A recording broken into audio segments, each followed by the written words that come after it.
வணக்கம். ஓம் நம சிவாய. திருவிளையாடல்களில் முதல் படலமான இந்திரன் பழி தீர்த்த படலத்தோட முதல் பாகத்தை நம்ம பார்த்தாச்சு. அதோட கண்டினியூஸ் தான் இப்போது. துவஷ்ட அரக்கன் தேவேந்திரனை கொல்றதுக்காக ஒரு அரக்கனை உருவாக்குனான்னு சொன்னேன் இல்லையா? அவனுக்கு ஒரு பெயர் வைக்கிறான் விருத்தாசுரன்.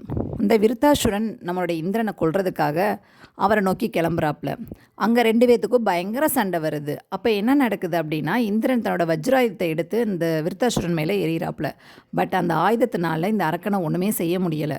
ரொம்ப பயந்து தப்பிச்சு ஓடி பிரம்மன்கிட்ட போகிறாரு. பிரம்மா, இவன் என்னையும் கொண்டு இந்த தேவர் குலத்தையும் கொன்றுவான் போலையே, நான் என்ன செய்ய அப்படின்னு சொல்லிட்டு பிரம்மன்கிட்ட போகிறாரு. பிரம்மனுக்கோ வழி தெரியல. எனக்கு தெரியலையே, நான் என்ன செய்யணும் அப்படின்னு சொல்கிறாரு. அதுக்கடுத்து என்ன, நம்ம நாராயணர்கிட்ட போகிறாரு. நாராயணர் சொல்கிறாரு, இந்திரா, நீ ரொம்ப காலத்துக்கு முன்னாடி உன்னோட சக்திமிக்க ஒரு ஆயுதத்தை ததீசி முனிவர்ன்றவர்கிட்ட கொடுத்துட்டு வந்துட்ட. நீ கொஞ்ச நாள் கழித்து நீ வாங்க வருவன்னு அவர் எதிர்பார்த்து உனக்காக வெயிட் பண்ணிகிட்டு இருந்தார். நீ வரவே இல்லை. கடைசி என்ன பண்ணுறதுன்னு தெரியாமல் அதை அவர் விழுங்கிட்டார், மீன்ஸ் சாப்பிட்டுட்டாரு. இப்போ அவனோட ஆயுதம் அவரோட முதுகு தண்டில் இருக்குது. அந்த ஆயுதத்தை நீ எடுத்துகிட்டு வந்தனா இந்த அரக்கனை நீ கொன்றலாம் அப்படின்னு சொல்கிறாரு. ஆனால் ஒன்று நீ கவனத்தில் வச்சுக்கோ, முதுகுத்தண்டில் இருக்கிற அந்த ஆயுதத்தை எடுக்கும்போ அந்த முனிவர் உயிரோடு இருக்க முடியாது. அதை நீ நல்லா யோசிச்சுக்கோ. அப்போ அந்த ஆயுதம் வாங்கணும்னா அவர் உயிரோடு இருக்கக்கூடாது அப்படின்னு சொல்லி அனுப்புகிறாரு. சரி, ஏதாவது ஒரு வழி கிடச்சிச்சே அப்படின்னு சொல்லிட்டு வேமா என்ன பண்ணுறாரு, இந்திரன் அந்த ததீசி முனிவரை பார்க்க போகிறாரு. அங்கே இருக்கிற நிலைமையை அவர் எடுத்து சொல்கிறாரு. தயங்கி தான் சொல்கிறாரு, நம்மளுக்கு இந்த ஆயுதம் கொடுக்கணும்னா இவர் உயிர் இருக்கக்கூடாது, இதை எப்படி நம்ம இவர்கிட்ட போய் கேட்குறது அப்படின்லாம் சொல்கிறாரு. பட் அவர் ரொம்ப நல்ல மனித ததீசி முனிவர். அவர் என்ன சொல்கிறாருன்னா, என்னோட ஒரு உயிர் பிரிகிறதுனால இந்த தேவர்கள் அனைவரும் காக்கப்படுவாங்க, 33 கோடி தேவர்களும் காக்கப்படுவாங்கன்னா என் உயிர் பிரிகிறது ஒன்றும் பெருசு கிடையாது அப்படின்னு சொல்கிறாரு. அப்புறம் என்ன, இந்திரன் அந்த முதுகுத்தண்டு ஆயுதத்தை எடுத்துக்கிட்டு இந்த விருத்தாசுரனோட சண்டை போடுறாப்புல. பார்த்தா விருத்தாசுரனுக்கு ஒரே அதிர்ச்சியாக இருக்குது. என்ன இவ்வளோ சக்தி வாய்ந்த ஒரு ஆயுதமாக இருக்குது அப்படின்ட்டு பயந்து ஓட ஆரம்பிக்கிறான். அப்புறம் என்ன நடக்குதுன்னா, கடலுக்கு அடியில் போய் பயந்து ஓடி ஒளிஞ்சுக்கிறான். என்ன பண்ணுறதுன்னு தெரியல. கடலுக்கு அடியில் நிறைய அரக்கர்கள் ப்ளஸ் விருத்தாசுரனோட சேர்ந்து இருக்கிறாங்க. எப்படி இவங்களை கொல்றதுன்னு இவருக்கு விட தெரியல. உடனே மறுபடியும் பிரம்மன்ட்ட ஓடுறாரு. நான் எப்படி இவனை கண்டுபிடிச்சு கொள்வது அப்படின்ட்டு ஓடுறாரு. அதுக்கு பிரம்மர் சொல்கிறாரு, மகரிஷி அகத்தியர்கிட்ட போனேன்னா உனக்கு ஒரு வழி கிடைக்கும் அப்படின்னு சொல்லிட்டு அங்கே அனுப்பிடுறாங்க.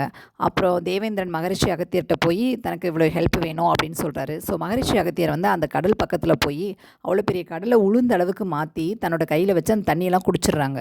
குடித்தோன்னே என்னென்னா, அந்த அரக்கர்கள் நல்லா தெரிய ஆரம்பிச்சிடுறாங்க. இங்கேயும் அங்கேயும் ஓடிக்கிட்டே இருக்கிறாங்க. அப்போது நம்ம இந்திரன் தன்னுடைய ஆயுதத்தை யூஸ் பண்ணி அவங்களெல்லாம் கொண்டு ஜெயிச்சிடுறாரு.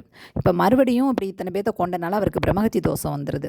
ஸோ என்ன பண்ணுறதுன்னு தெரியாமல் அவருக்கு என்ன ஆகுதுன்னா, அதை நினச்சி கொஞ்ச நாள் சித்தப்பிரமை ஆயிடுது. சித்தப்பிரமையான இந்த தேவேந்திரன் ஒரு வாழைத்தண்டுக்குள்ளே போய் ஐக்கியமாயிறாரு. இப்போது தேவலோகத்துக்கு ஒரு தலைவன் கிடையாது, அந்த இடத்த ஒரு நிரப்ப ஒரு ஆள் தேவை அப்படின்னு நகுஷன்ற ஒரு தேவனை அந்த தேவலோகத்துக்கு தலைவனாக நியமிக்கிறாங்க.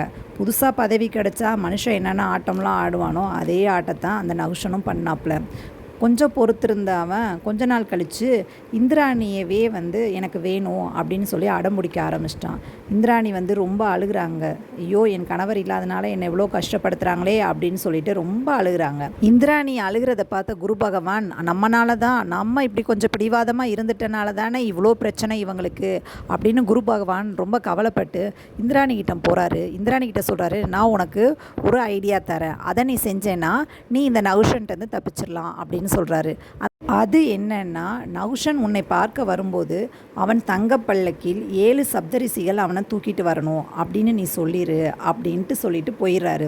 அதையும் நகுஷன் அவனுக்கு என்ன ஒரு பெண் வேணும் அப்படின்றதுனால கரெக்டு, நான் சொல்லதெல்லாம் செய்கிறேன் அப்படின்ட்டு போயிடுறாப்புல.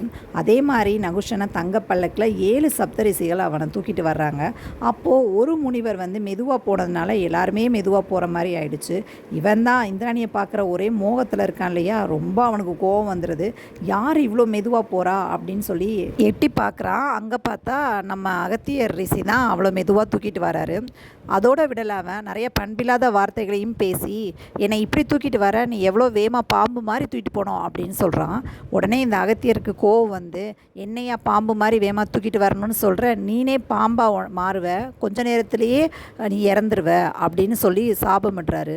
அதுக்கேற்ற மாதிரியே அந்த நகுஷன் பாம்பாக மாறிடுறான். பாம்பாக மாறினோன்னே என்ன ஆகுதுன்னா, அங்கே இருக்க படை வீரர்களை கடிக்க போனோன்னே அங்கே இருக்கிறவங்க என்ன பண்ணுறாங்க, அவனை கொன்றுறாங்க. இந்திராணியை காப்பாற்றினது மட்டும் இல்லாமல் நம்ம குரு பகவான் இந்த வாழைத்தண்டுக்குள்ளே இருக்கிற நம்ம இந்திரனையும் காப்பாற்றிடுறாரு. உன்னை மன்னிச்சிடுறேன் அப்படின்னு சொல்கிறாரு. இந்த இந்திரனும் குரு பகவானே உங்களை அவமதிச்சிட்டேன், என்னை மன்னிச்சிருங்கன்னு ரொம்ப தாழ்மையாக கேட்டுக்கிறாரு. அப்புறம் சொல்கிறாரு, உன்னோட பிரம்மகத்தி தோஷம் நீங்கிறதுக்கு நீ பூலோகத்தில் போய் அனைத்து புண்ணிய ஸ்தலங்கள்லையும் நீர்நிலையை அடிவா, அப்போ தான் இந்த சாபம் நீங்கும் அப்படின்னு சொல்லி அவங்கள பூலோகத்துக்கு மற்ற தேவர்களோட சேர்ந்து அனுப்பிடுறாங்க. பல புண்ணிய ஸ்தலங்களில் நீராடிக்கிட்டே வர்றாரு நம்ம இந்திரன். கடைசியாக கடம்பவனத்தை அடைகிறாரு. அங்கே ஒரு லிங்கத்தை பார்க்குறாரு. பக்கத்தில் தாமரை குளம் இருக்குது. டெய்லி அங்கேயே தங்கி சிவனுக்கு பூஜைகள் செய்து அங்கே சிவன் இவருக்கு அந்த பிரம்மகத்தி தோஷம் வரம் கொடுக்குறாரு. ஸோ அவனோட சாபம் அங்கே நீங்கிருச்சு. அதோடு மட்டும் இல்லாமல் சிவபெருமான் சொல்கிறாரு, இந்த இடத்துல இனிமேல் நான் சொக்கநாதர் அப்படின்ற பேரோடு இருப்பேன், இங்கே வர்றவங்களுக்கு பாவங்கள் நீங்கி நன்மை பெறுவாங்க அப்படின்னு சொல்லி அனுப்பிடுறாரு. அப்புறம் என்ன, சாபம் நீங்கிருச்சு, தோஷம் விலகிருச்சு. மறுபடியும் இந்திரன் பூலோகத்தை விட்டு தேவலோகத்துக்கு புறப்படுறான். இதோட திருவிளையாடல் 64 புராணங்களில் முதல் படலம் முடிஞ்சிருச்சு. இந்த வீடியோ பிடிச்சிருந்தா லைக் அண்ட் சப்ஸ்கிரைப் கொடுங்க. தேங்க்யூ.